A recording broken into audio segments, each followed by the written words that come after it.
This is our 1984 mobile home investment property, and we are currently insulating the underbelly. So we had to do major renovation, gutted the whole thing, took all the insulation out because it was no good, but now we have to put it back. So previously, we already started this project in our last video. We got about 1.5 bays done. We're going to be carrying on with the fiberglass today, but I'm also going to start sealing up the fiberglass as we go. So what we're working with here is we need a way to protect the insulation and seal up the bottom of the trailer here with a vapor barrier. Typically, mobile homes have a black plastic sheeting that goes across the whole bottom of the structure. This home never had it. In fact, it only had paper. It had a paper underbelly and it was all decayed. That's why we had to take it out. Because of that, it makes our job a lot trickier. I really had to put some thought into this one because I can't just buy the typical mobile home underbelly fabric and put it under here because there's no way to get it up around the chassis. See, so the wood structure is sitting on the metal structure.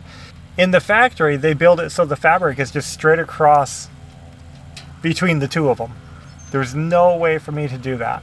So no matter what I do, it has to be pieced in. That makes it complicated. But I do have an idea. I'm gonna try it out today, and it's gonna start with taking off all this skirting, and I'm actually gonna take off this outer trim that we put on here too. So we're gonna have a lot of work to do today, just getting everything stripped down, because I have to rework the way this bottom is. You can start cutting.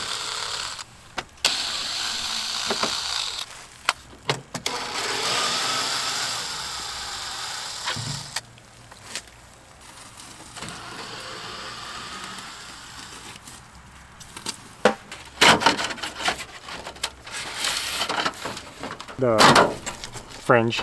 Okay.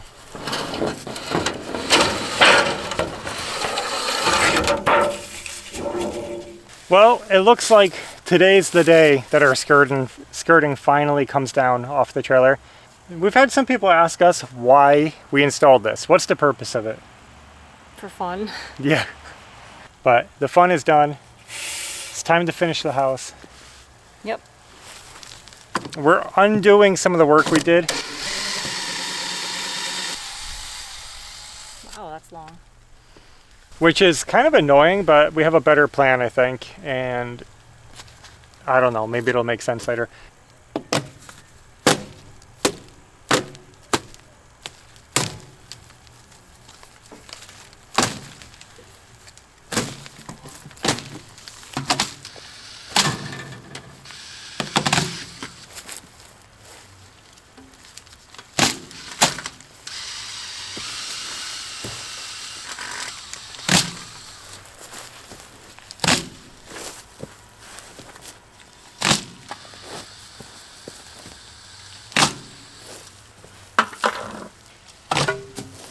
So here's my theory. Here we are, 2 bays, and you can see we're coming up to the chassis and the other joist is on the other side of the chassis. So it'd be hard to staple anything up right here. So my thought was maybe I just can find something rigid, and we're gonna try this styrofoam insulation and see if we can make this work. Can you hold that out of the way and slide this in this way?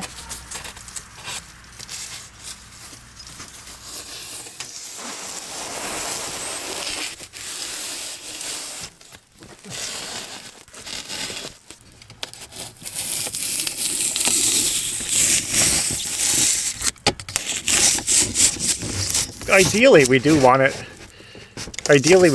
somewhat snug, so I hope I don't cut too much off.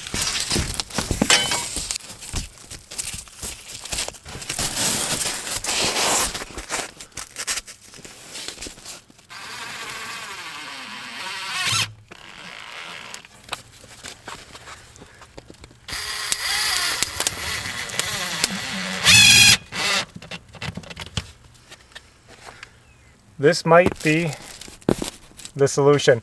I'm going to add more screws on the next one. We only have 3 on this row, but I think we're going to go 4. And otherwise, it looks pretty good. This end is floating. We're brainstorming how to fix that. I'm going to seal the perimeter with some kind of spray foam or caulk, depending on how big the cracks are. We'll wedge that up. Let's try one more and we'll see how it looks. We are about to install the insulation here, but we're noticing this outrigger is an inch off. So it's pushed this way too far. And I don't want a huge gap, so we're going to unbolt it and see if we can balance it back out to where it's supposed to be.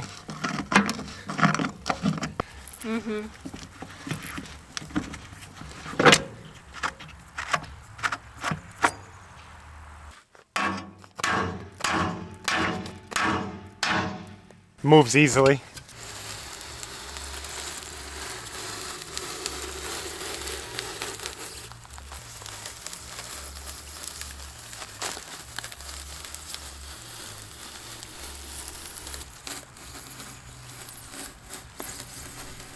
Careful for your knee.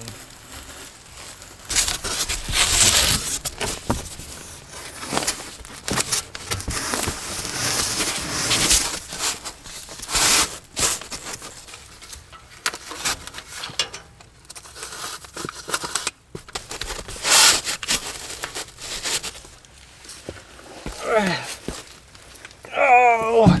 Ouch! Careful! Who put that back there? The movers in 1984?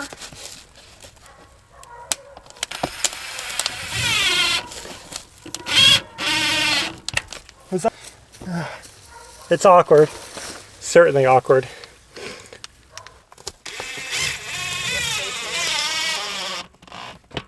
We should bring some spray paint with us. Why? That's too messy. Okay, we got 2 done. So far, so good. I think this plan is working, and I really didn't know if it would. Cybertruck. It was? Yeah.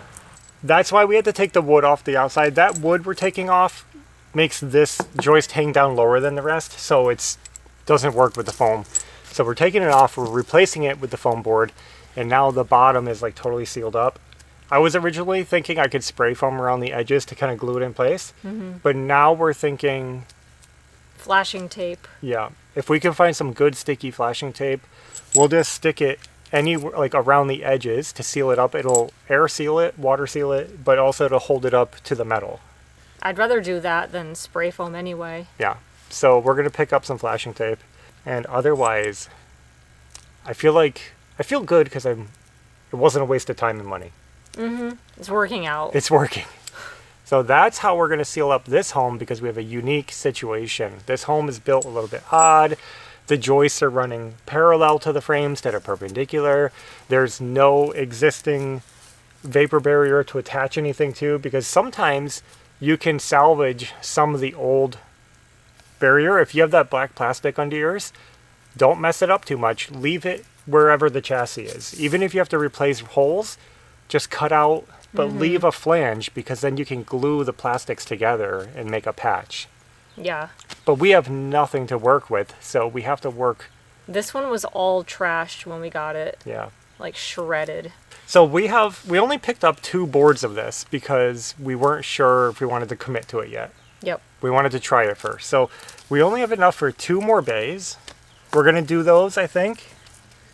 And then move on to the bats again. And then, yeah, and that's where the bats end. We can just do 2 more, so yeah. It's going to work out. So let's prep these 2.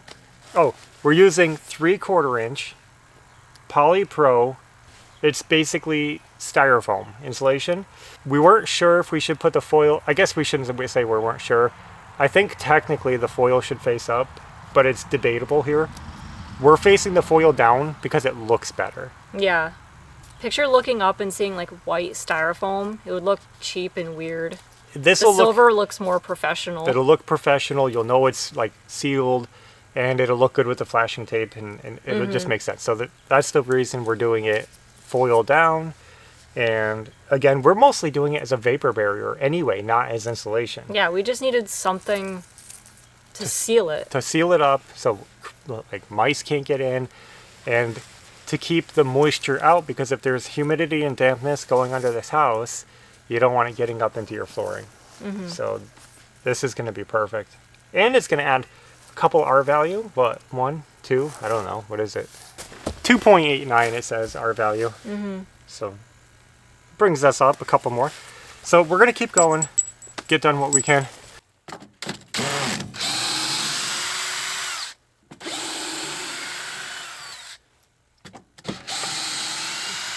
I'm glad we didn't glue these. Couldn't have DeWalt have made a yellow knife instead of a gray knife? They wanted it to look cool. All right. No. Chips.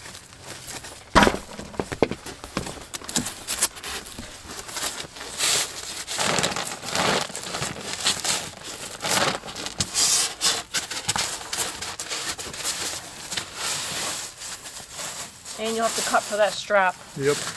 You have the knife? Nope.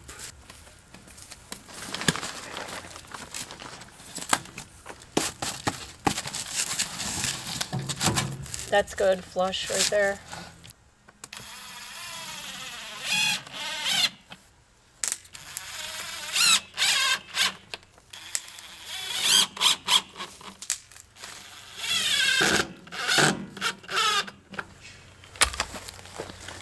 Are we successful?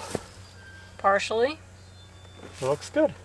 So here's the new technique.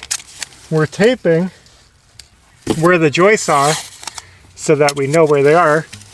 When we put the foam up, we know what we're doing and where to screw.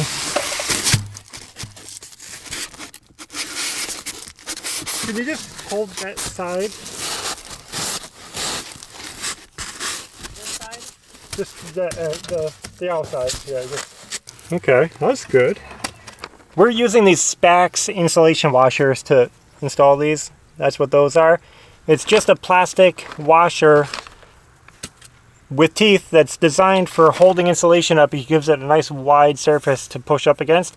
Use any screws you want. We got a 2-inch exterior screw, also made by Spax, and it's working perfectly.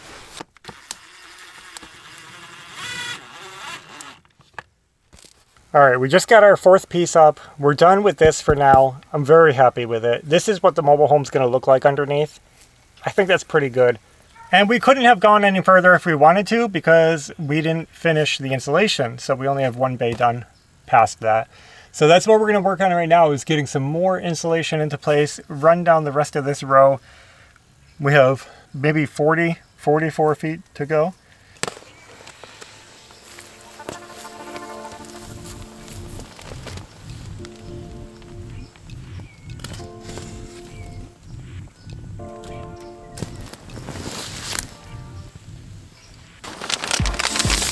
There.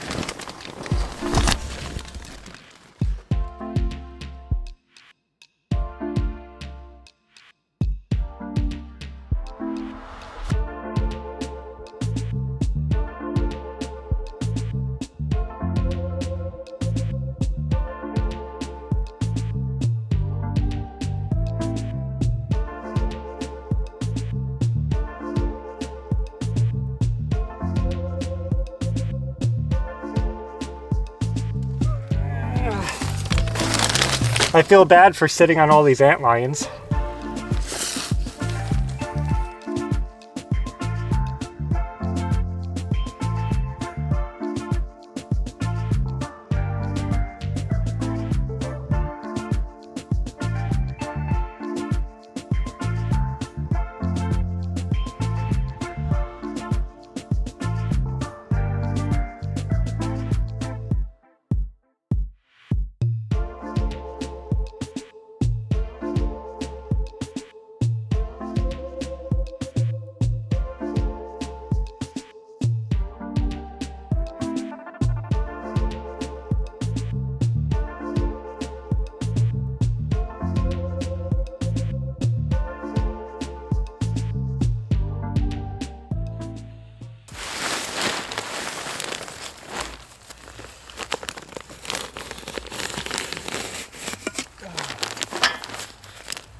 Well guys, this is the last piece of the day.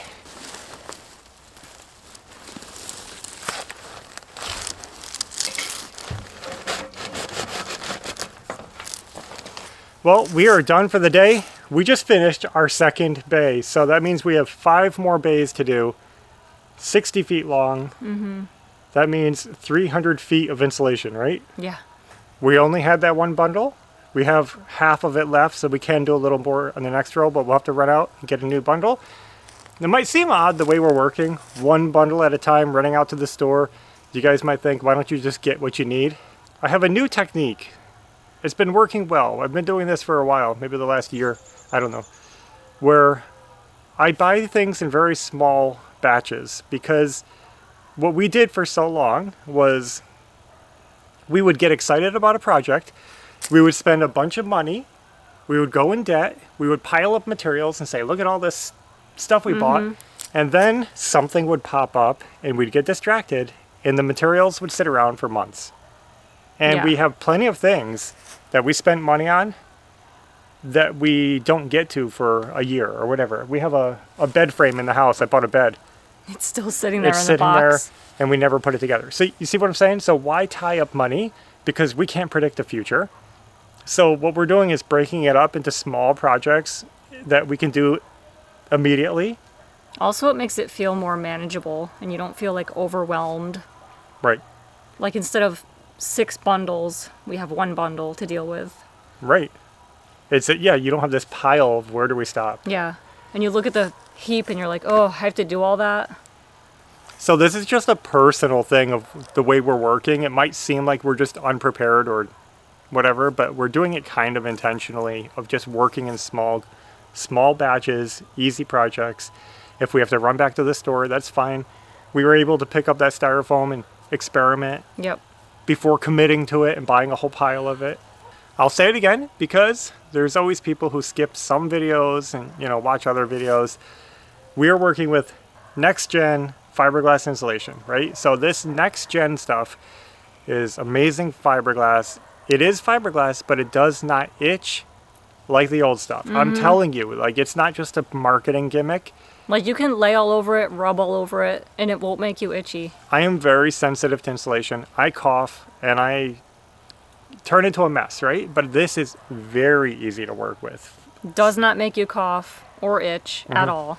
So that's why I'm not wearing, respirator or anything like that. That's part of the reason why. Also, because it's really hard to work under the house with anything on. If you guys have to do a job like this where you're going to be squeezed in tight somewhere, working in an attic, working in a crawl space, just invest in that pink next gen fiberglass insulation.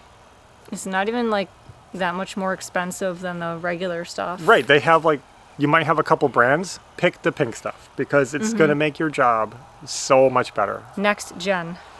And other than that, I think we covered everything pretty well in the last video. A lot of people skip our talking anyway, so even if we answer questions, they won't see it. Yeah. So next time, we have to start working under the center of the trailer. Now we're going under the other side of the chassis. So it's going to be a little bit different. It might be a little bit... I don't think it'd be harder for me, but it's going to be harder for you to get the insulation to me. But pretty much the same thing. We'll see how it goes. I just wanted to say, look how sad and empty the trailer looks without skirting. Can we just look at it for a second? Yeah. Do you see? I mean, some people criticize the skirting, but it added something to the trailer. Now it looks stealth.